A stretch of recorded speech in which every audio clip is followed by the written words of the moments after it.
Hello, and welcome to another episode of the Med Device Cyber Podcast. I'm joined here today by Christian Espinosa. How are you doing today, Christian? I'm doing well. What are we talking about today, Trevor? Today we're talking about something that blends well into cybersecurity, but people kind of see it as a little bit of a different topic, and that's going to be software documentation. Okay, so we're focused on medical device software development, the documentation required, what some of the best practices are, and how that ties into cybersecurity and how it pertains to a class 2 or class 3 device. The different complexities of the device affect the required documentation, and also this ties into IEC 62304, right? Yep, exactly. Okay. An issue that we run into all the time is when it's time for a 510K or a PMA or a de novo or whatever submission into the FDA, manufacturers weren't really getting ready for it. Even if they get ready for they try to account for their cybersecurity early in the process. They still have 6 months out before their submission. They don't have any of the software documents that are required to translate into these cybersecurity documents. So we want to talk about what some of the important documents to prioritize are. I'd say, like the main 5 or 6 documents that should be top priority, and then how that can vary depending on the device, sort of like you were mentioning.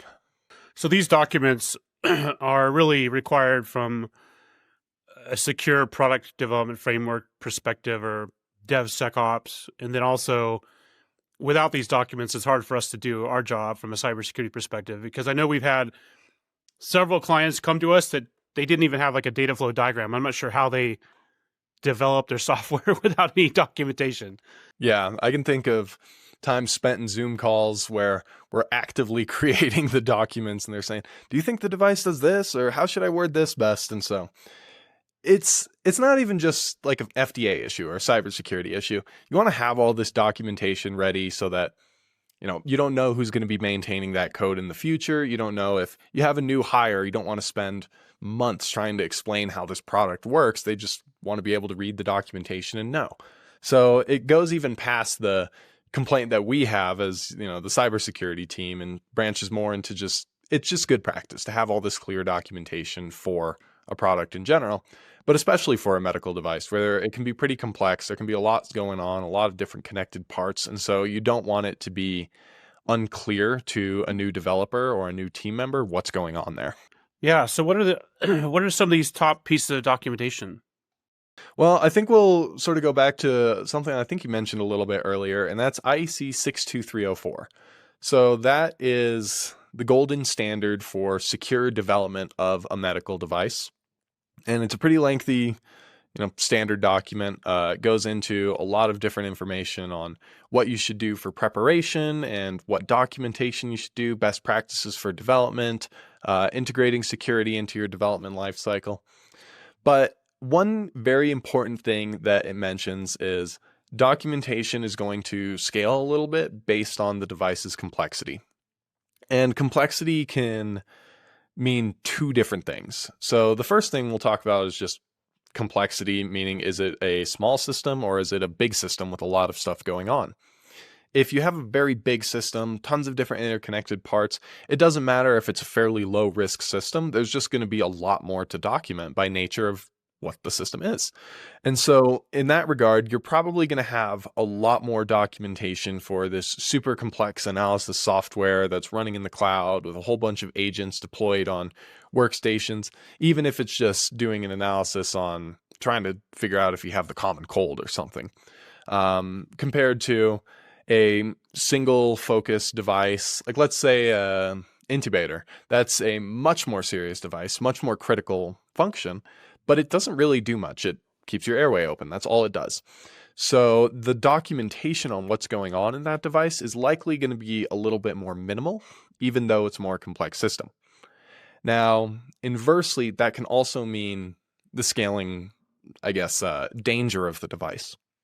Something like a pacemaker, an implantable, a class 3 device, is going to require a little bit more documentation and a little bit more scrutiny into what's going on, as opposed to something simple like an oxygen pump, a class 2 device with minimal risk to the patient. So now that I've given that long-winded preamble into some of the important documentation, it depends on what we're doing there, but I think the first thing that is going to be super important is a requirement. So A requirement is, there are two types of requirements. The first is a functional requirement. What does it do? The next is a non-functional requirement. How does it do it? So we'll go to the intubator example. One of the functional requirements is can hold a throat open or doesn't, collapse under pressure, something like that. And then the non-functional requirements, it should be a soft material so it doesn't scratch the patient, or if you have some fancy kind of device with all sorts of cool functionality, you might have individual requirements based on what that does. Maybe it has some AI enabled functionality where it determines the cause of why the patient's throat was closing. But getting those requirements written down outside of just knowing, oh yeah, this is what we want it to do, you want to have it written down. You want to have a way to verify it's in place. And that's a requirement specification.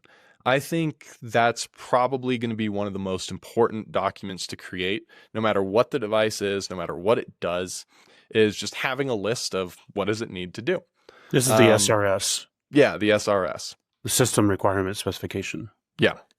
And it can go a little bit deeper than that as well. Outside of the SRS, you need to have test cases to determine that each requirement is in place and works. So, a test case for seeing if something has soft plastic to not scratch a patient, you can really just feel the device, see if it is scratchy or see if it's actually soft. For pure software, that can be a little bit different. Like a login page can often have some easy examples here. You can say the functional requirement is it takes a username and password. You test it, put in a username, put in a password. Does it work? Great. A non-functional requirement is it's escaping bad characters. And that's also a security requirement, which is something that the FDA is really looking for in cybersecurity. And so you test that by putting a whole bunch of bad characters that shouldn't be allowed in your username in there and seeing if the application rejects it or if it lets you through, and then you potentially have a vulnerability there. So that's, in my opinion, one of the more important documents that you can have. I'd be curious to hear your thoughts, Christian, on some other important documents in this process. I like to see data flow diagrams and how all the data goes throughout the system and how an operator interacts with the data. Those are my favorite diagrams because I think a lot of people don't really understand where the data goes and where it's stored and what format it comes out on. And when we're doing things like interoperability, it's important to understand the entire flow of the data through the system and what format it's in and how it's stored, because the data flow diagram should articulate that as well. Yeah, I totally agree. And it's also an FDA requirement to have one available. They call it the global system view. That's, everything in the end-to-end system. You have to have a neat little diagram to show what's going on there. Yeah, I used to do a lot of network engineering and penetration testing of environments. And I was always surprised how many people or lack of people actually had an up-to-date network diagram of their environment. It was almost zero. I think one organization had one, and they were super small. But I'm like, if you don't know what's on your environment, how are you going to defend it? It's kind of the same thing with your system. If you don't know where the data is stored and how it's transferred back and forth to different subcomponents, how are you going to defend your data or make sure that your system is not hacked into? It can become a really big risk with like having a proper network diagram too, because someone brings in a printer or a phone or something, connects it to the internet and just leaves it there and forgets about it. That's an undocumented object in the network that potentially has problems, potentially introduces risk into the system, and it's not documented, so nobody knows it's there to put controls around it. Yeah, I mean, rogue devices are a major problem, especially with BYOD. I don't know if there's so much of a problem with medical devices. I know in a hospital environment, a lot of hospital IT staff does not understand all the devices on the network, and they don't do a very good job segmenting the environment either. Yeah, I think, hospital networks are always hostile networks, as we like to say. But even in a medical device context, we've dealt with a few devices before where we get a data flow diagram or an architecture diagram, and it's part of our preparation for the penetration test. We need to know what tools we need, and some of the stuff is kind of bulky. You don't want to just bring everything and hope you have what you need. You want to prepare for it in advance. And then we get the device and we look at it and we go, hey, there are a bunch of ports that weren't in the data flow diagram here. You go, oh, well, we didn't think it was relevant because they're disabled. We go, no, it still has to be there. If it's a part of the device, it should be documented. So that can kind of act like a rogue component. It's not documented. It's not necessarily known. And it's also a requirement to provide a data flow diagram as part of the labeling or an architecture diagram as part of the labeling for a device. And so you can imagine, what is a user of the product going to think if they say, okay, let's take a look at what should go into this. They see all the different components, they see all the interfaces, and they see it should have Wi-Fi and a USB port, and then they open it up and it has Ethernet and an HDMI port as well. They're going to be confused about what's going on, why it's there, did they get the right device? So having a clear understanding of what goes into a data flow diagram is important as well. So even if the Ethernet in the scenario you gave was disabled, we would want to list it on a data flow diagram? You should, and it should be listed as an inactive interface. It's not something that is, there's no data transfer, there's no purpose for it. But let's say you're just buying a motherboard which has that by default. You don't want to get a motherboard without it for whatever reason. That's fine, as long as it's disabled. But you can't just say, oh, well, it doesn't do anything, so let's sweep it under the rug and forget about it. You still have to document it. You have to document the controls around it. This is disabled. Here's how we know it's disabled. We've proven this. That's why it doesn't introduce any risk, but it's still here as an inactive interface. So you should be aware that it is here, if for no other reason, just to know not to use it. Imagine, it's not documented and the customer says, oh, well, there's Ethernet. I don't want to use Wi-Fi. And then they sit there and fight with it for 3 hours trying to figure out what's wrong. Yeah, that's a good point. And something we test is that negative testing, I guess, like you said, to make sure if there is an Ethernet interface or a USB port and it's supposed to be disabled, that it actually is disabled. I think we've had a few clients tell us that Bluetooth low emissions or BLE was disabled, but it actually was not. Am I remembering that right? Yeah, we've had that with Bluetooth. We've had that with Wi-Fi. Trying to think if we've had that with any other interfaces. I believe we've actually even had that with 5G before, which was kind of interesting, either 5G or 4G. But it can be pretty easy. A lot of these components that, these off-the-shelf components that manufacturers are using, it already has, Wi-Fi, Bluetooth, whatever built into it. And the manufacturer doesn't need it. They just use that component for something else. But they put it into the device, start it up, and then there's a Bluetooth connection to interact with the product somehow. Or there's a Wi-Fi connection. It can connect to an access point, and then it can be visible to anything on that network. And manufacturers just aren't really, maybe they're not aware, or they're not conscious of that functionality, or they don't think it's as big of a deal as it could be. So yeah, that's a really important point. When we're doing these tests, we have to make sure that everything is disabled as well as ensure the security of what's enabled. Is there any regulation besides or standard besides 62304 that makes sense for a medical device manufacturer to follow when they're developing software? Well, I think this sort of leads into another interesting point. I feel like medical device development has a couple of different facets. Of course, the software documentation, the device documentation, developing it securely is important, but all of the SOPs, the standard operating procedures, and the policies around a device or around an organization go hand in hand with it. And when we're going through the FDA submission process, we need both of those to make sure that we're covering everything. We need to know, what is the company doing? What is the device doing? So that leads us right into ISO 13485, which is about quality systems in medical devices and the regulatory documentation that you need to have.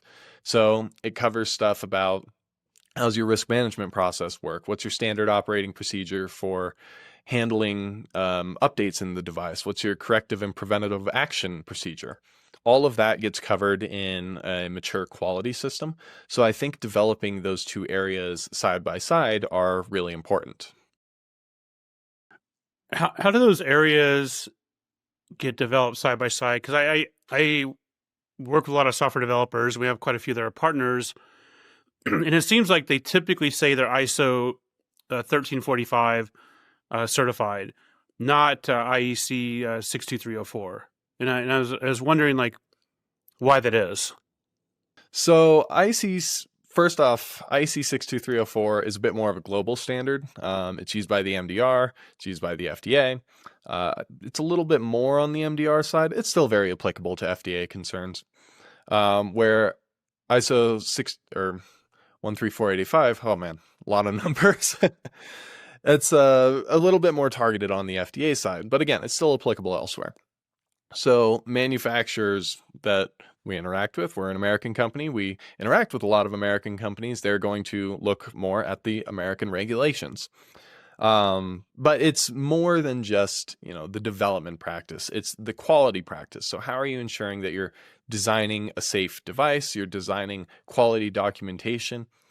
To understand that you have the requirement to build out all this software documentation as per 62304, you need to have the correct standard operating procedures, the correct risk management documentation, and everything that is developed off of 13485. So they blend together nicely, where one is focused purely on like device descriptions, how are you designing security into a device, and the other is just general quality in a device. How are you dotting all of your I's and crossing all of your T's. You have all the documentation that you need. You have the policies. You have that risk management approach. It's clear. It's repeatable. Nothing is done ad hoc. Everything is traceable. You have all your design history files for your different documents. So they're they're a very connected process, but still a little bit separate. It sounds like you're saying 62304 is more the process, and 13485 defines how you manage all the documents that make up that process from a quality perspective. More or less, yeah. And a traceability perspective. Yeah. Yeah. And with the actual device development, they're just focused on slightly different things. So 62304 is designing a secure device, which is what the FDA looks for. It's what all these different regulatory agencies look for. They want to see security built into the device. So it's essentially the guide of, okay, you want to sit down and start building your product. This is step one to make sure you're building it safely. This is step two, so on and so forth. Where 13485 is more sitting down and saying, okay, how can we make sure that we have repeatable processes? We're covering all of our documentation. Everything is traceable. Nothing slips through the cracks. We don't have problems where we aren't documenting things that we should be. So they're both very important. They should be integrated at the early stages of a startup or device development. They're just focused on more organizational things or more device-specific things. Do you feel like most medical device manufacturers or software development shops that are outsourced follow these standards? I think that it is difficult to follow those standards to the letter, and I think that a lot of them try. So... And it can depend if you're developing a device for use in a specific context or a specific country. Every country has slightly different laws on how you need to handle security for a medical device or how you need to handle your quality system. I would say that there are so many different standards that tie into things. Like if we have a manufacturer or a non-recurring engineer or something that is developing a device as per 62304, there are some requirements that are often missed. Like we'll talk about threat modeling as an early requirement as per 62304, something where we need to understand, what could go wrong with the device? How are we able to keep working through those issues, make sure that, we're preventing problems before they show up? But it's not necessarily getting into the same level of detail as, say, the MITRE playbook for threat modeling medical devices, which the FDA calls out as how they want it done. So following these standards isn't enough by itself. You need to follow the guidelines for the regulatory authority, in this case, the FDA, and see how do they want this done. So it's sort of tying together all these different documents, all these different procedures to have a little bit of a combination of everything. And I don't think that we very often see manufacturers or contract engineers taking that approach. They'll usually stick to one procedure. They'll do their threat modeling. They'll do their risk assessment based on confidentiality, integrity, availability, the common cybersecurity metrics. But there needs to be a little bit more of a blend between all these different processes. So I think just adhering to one in a vacuum isn't going to be enough. So if I'm a med tech innovator, and let's say I'm a used to be a surgeon. I have this great idea. I hired a CTO. I want to outsource the software development to a contract organization. What are some of the things I should be asking if I'm trying to decide which organization to develop my product for me from a software perspective? Well, asking about the standards, of course, is going to be important. Are they adhering to these to begin with? I know I said that it's not everything to just adhere to these, but if you're not adhering to them at all, that's even worse. So seeing if they're adhering to these standards, Or seeing if they even know about the standards, probably. yeah, I would yeah, think a medical device software development company would know about these standards, but I've seen a lot of them that don't seem to be aware of them. well, we've even had some companies that we've worked with go to just a typical engineer or like a machine learning specialist contract engineering. And if you have a device that is more on the machine learning side, but it's still in the medical context, that's a little bit of a tricky balance. You aren't going to find too many engineers who know that both sides of that and have experience in both sides of that. So sometimes you might have to pick and choose one. And then, the manufacturer may not be experienced in these standards. And so you have to sort of retrofit that in yourself. It is going to increase the burden. It's going to be difficult, but sometimes you don't have a choice. So in general, though, trying to make sure that your manufacturer's adhering to these standards is very important. Talking to them about FDA software documentation requirements, FDA cybersecurity documentation requirements, it's very important. And ideally, they're going to start preparing some of these artifacts as per what the FDA actually needs. So, it's one thing if they're doing a threat model. Are they doing the threat model based on what the FDA is looking for? Are they doing their risk assessment? How are they doing their risk assessment? What metrics are they looking for when they're trying to calculate that risk? Asking them just questions to see how well they line up with the FDA guidance, I think is important, and seeing if all of their risk management processes are accounting for patient harm or if it's more focused on just that application security aspect.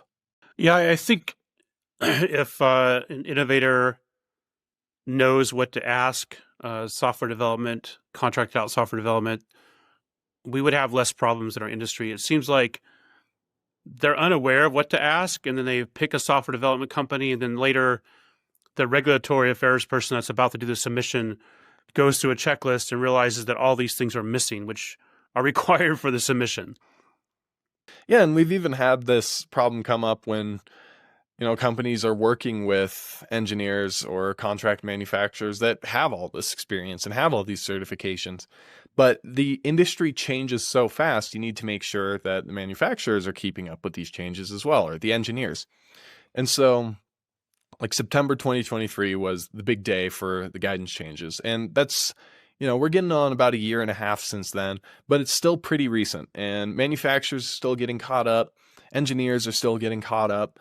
They might not be used to preparing all these artifacts since before they just didn't have to. These standards have been around for a lot longer than the FDA guidance. And the FDA guidance shook things up to the point where everyone was getting their devices rejected. Nobody knew how to prepare all these artifacts. And we're still in that phase where it's a lot of uncertainty and unknowns. So the contract manufacturers, the in-house manufacturers, whoever's designing or building this product really needs to keep up with the cutting edge of what the FDA wants to see.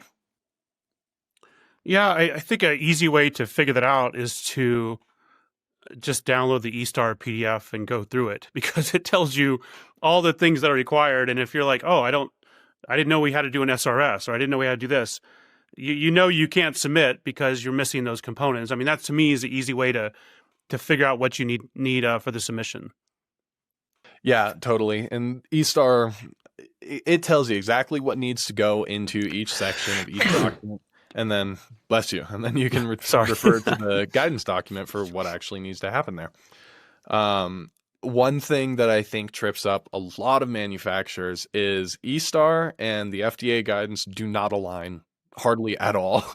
They're in different structures. They're asking for different things. They view things in different ways. The way that the FDA guidance talks about interoperability as opposed to the way that eStar looks at interoperability, it's like we're not even in the same industry anymore. It's night and day differences. And so, well, the FDA created eStar, do they not? Yeah, I couldn't tell you what happened there. There was So some there's a lot of disconnect. moving pieces, and they're trying to make changes pretty quickly, I guess. So things like that are going to Yeah. happen. Yeah, it goes back to that Silicon Valley mindset, move fast and break things. And I think they moved a little too fast and broke a little bit too much. Yeah. But Cool. Well, we're coming up here on time. So what's some parting words of wisdom for anyone that's looking at getting some software developed for medical devices or looking for best practices, would you say? make sure that your engineers are aware of what artifacts they need to prepare, and more documentation is always better than less. If we start working with a client, they come to us with, 5,000 pages of documentation, our job's going to be a lot easier than if they come to us with 10. But we know that software developers don't like documentation. They don't. And it's the same way as penetration testers always hate writing the reports. They just want to do the hacking. Software developers just want to do the coding. They don't want to say what they coded. And so you have to find someone who begrudgingly accepts their responsibility to write software documentation. Yeah. I mean, ultimately, the documentation matters in some cases more than the code itself, just like the report matters more than the, great hack the penetration tester pulled off. I think about some products that I've developed and code that I've written, and I don't touch it for 6 months, and then I come back and I'm just like, what idiot wrote this code? There's no way to understand what's happening here. Awesome. Well, I hope everyone got some value out of this episode, and be sure and tune in for next week. We've moved to weekly episodes, so we'll see you next week. Thanks.